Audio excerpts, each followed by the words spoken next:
Well, you can turn on just about any radio, TV, pick up a newspaper, read online, and find injustice and racism is rampant. Um, my next author is very passionate about sharing a message that could be healing and eye opening based on her personal experiences. My next author is Lori Ann Champagne, and she wrote the book Common Threads Trilogy. It's book one we're going to be talking about today. Hello, Lori. Hi. So let's talk about the main reason why you wrote this book. Because I had a book in me to write, and I thought it has to be something that sends a message. Something meaningful that's going to be a legacy for you. You got it. Why is this topic of racism and injustice, why is that so personal for you? Well, it's not so much that it's personal, it's just I hate it in the world. It just makes the world a bad place. It does. And I don't want to live in a bad place. No. And I don't want my children and grandchildren living in a bad place. What was the reason that you wrote this book? What inspired you? What was the final, "Okay, I'm gonna take this book from inside my head and put it on paper"? It was the birth of my second grandchild. It just, for some reason, all of a sudden, after I saw my second grandchild, this book was in my head. I wanna make the world a better place for Yep, not just my generations to come, but yep, others, right? yep, for this little boy. What does common threads mean? Common threads is something that goes in and out through the book, and it's not so much, it's certainly not threads, but not so much, Like it's that message is woven really, yeah, right? it's Yeah. it's woven right through. It's could be a piece of material. It Mhm. could be a piece of a book. It could be a bell. Mm. And you'll hear about it, and you'll know. You'll know what you're reading. Lori, what is the message of the book, though, when it comes to racism and injustice? Well, that it's not something new. Yeah. It's been centuries, and we Mhm. still haven't got it right. And I want people to come on, let's do something. Mhm. Let's get And with the times at least, right? yeah, at least get with the times. Yeah. Were you worried when you wrote this book that the content may offend some people? Yes, yes, I Tell me was. more about that. Um, well, when you do self-publishing, you have to watch out because sometimes they will stop a subject, but they were fine with everything I wrote, Hmm. and it was it was perfect. I just They let you everything. express yourself, right? Yeah, they sure did. They sure did. And nobody was came after me for anything, and but yes, I was concerned about it, and when I didn't hear negative comments, I thought other people are thinking the same way I'm thinking. So, Lori, you and I have both lived long enough to see several decades Yeah, of how things used to be and how they are now. yeah. How would you compare 30 or 40 years ago to where we are now? Are we making any progress in this injustice and this racism area? I would say we were starting to make a little bit of progress in the 90s, 2000s, but everything just turned upside down with the racial arrests, Mm, shall we say, mhm, things of that nature in the later 2000s, mhm. and it just blew everything apart again.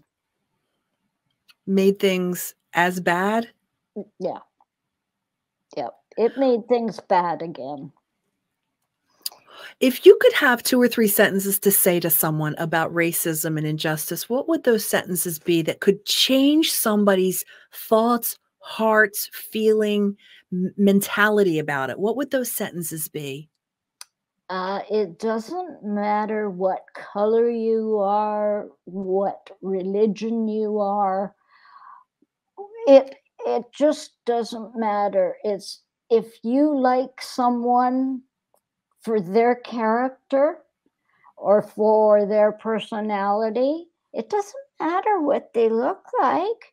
If you even fall in love with a person of a different color, marriage is personally, I think marriage is in the cards for them. It doesn't matter. Yeah. It's really a message of how God sees us, right? A message of love and acceptance of It is. everyone. Yes, it is. I agree with you. God does come into it for certain. It's just there's no way around it. Right, right. He created us. That's right. That's right. He did. Lori, now, would you be open to talk about some of your medical past and how maybe that played into your passionate feelings about this? Absolutely. I was born with spina bifida and hydrocephalus, which is fancy name is myelomeningocele, and that means I had a hole in my back when I Mm. was born, and I had water on the brain.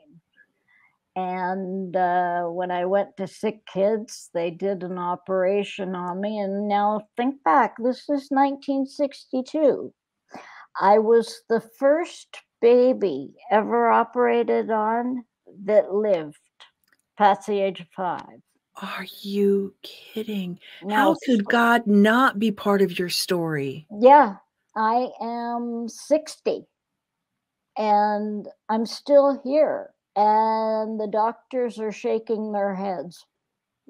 And I said, okay, the next thing that goes wrong with me, what do we do? Are you guys ready for it? They said, no.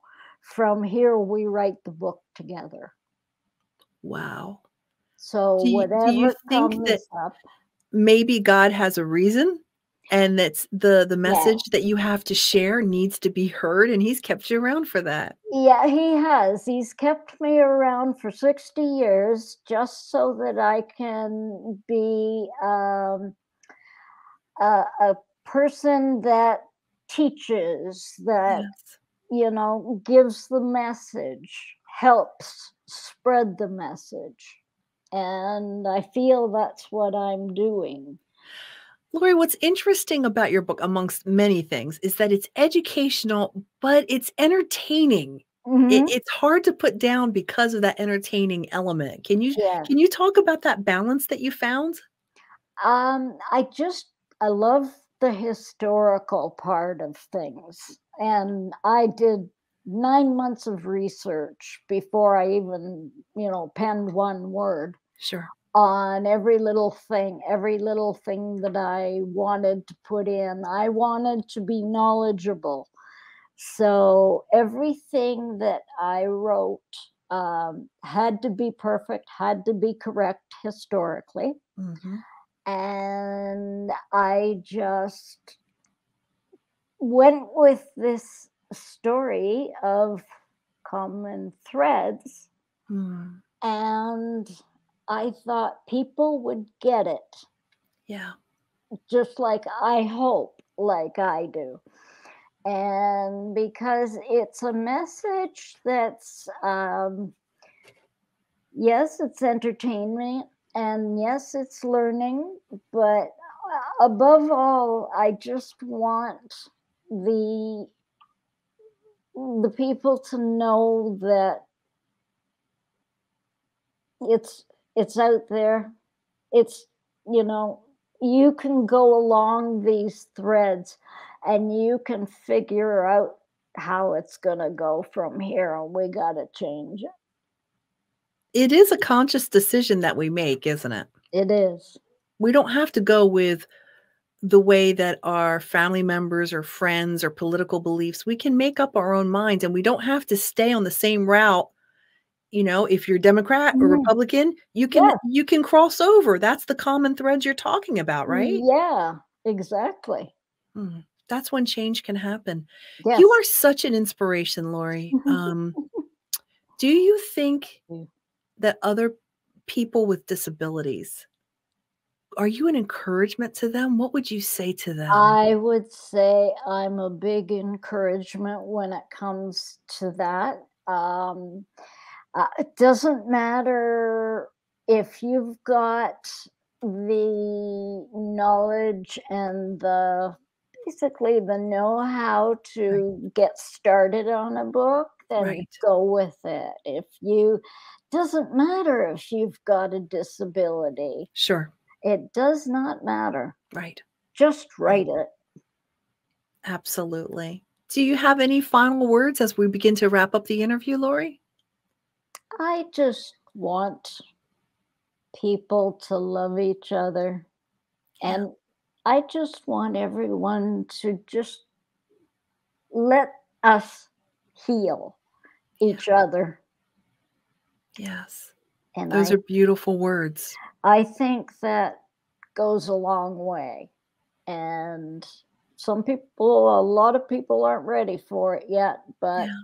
it's a long way to change your mind about Yeah. something, and I've tried with my book to do that. Try to change your thinking. Just be open. Yep. I love the way that you said healing. Yeah. Thank you. Thank you for that message. It really is. That is a Yes. beautiful picture to put with We need to fixing. be healed. We, Lori, where is your book available? My book is available at Barnes and Noble and Okay. Chapters Indigo Okay. and iUniverse, which is my self-publishing publisher. Okay. And I know it's a little expensive, so my suggestion to you is go online to get it. Go to Amazon and get it. It's cheaper there.